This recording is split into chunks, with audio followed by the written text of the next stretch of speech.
Hey guys, it's Justin again, and in this video we're going to talk about the chest and the waist of the Extreme Squad God Gundam. As you can see here, we've already assembled the entire unit and combined it with the legs. You can start to get a good feel for how everything's going to start to look after this point. Now before we jump into this video, let's give a quick shout out to this month's Patreon supporters: Andy, Gil, SD, and newcomer Rex. If you guys are interested in my Patreon, there'll be information in the description at the end of the video. Now, as you might be able to tell, a lot of this model so far has just been blue tacked together, just to test fit and see how things look, and the model doesn't have much trouble standing on its own, but glue's definitely going to help us a lot here.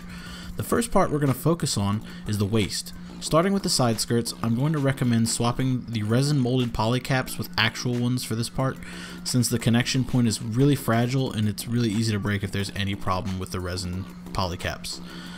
They hold fine otherwise.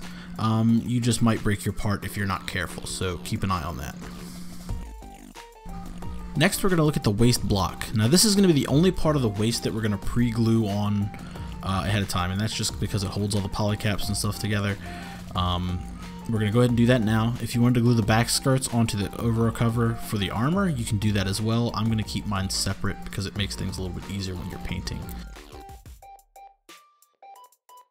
Now if you want to cut down on what else you need to paint individually, you can also glue the neck joint onto the chest block, but I'm going to keep that separate as well.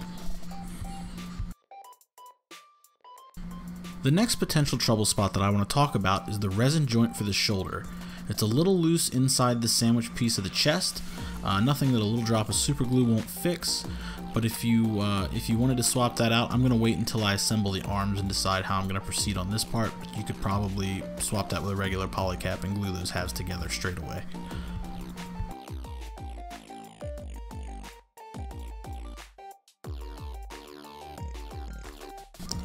The remainder of the assembly should be incredibly straightforward from here on out.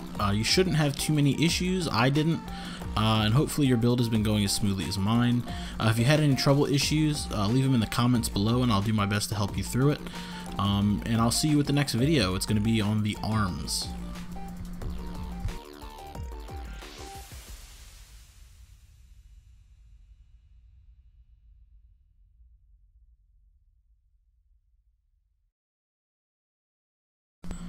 And thanks for watching my video, guys. Hopefully you enjoyed this series so far. If you wanted to support my channel, maybe consider subscribing or sharing with your friends, as well as dropping a like on the video. It really helps support my channel. And if you want to support me any further, you can find a link to my Patreon and my t-shirt store below. Patrons will get videos about a week in advance, as well as full resolution galleries and unedited photos. The only real editing I do is color correction, but you'll get to see what the pictures look like straight out of the camera. So hopefully you guys enjoyed, and I'll see you next time. Thanks for watching.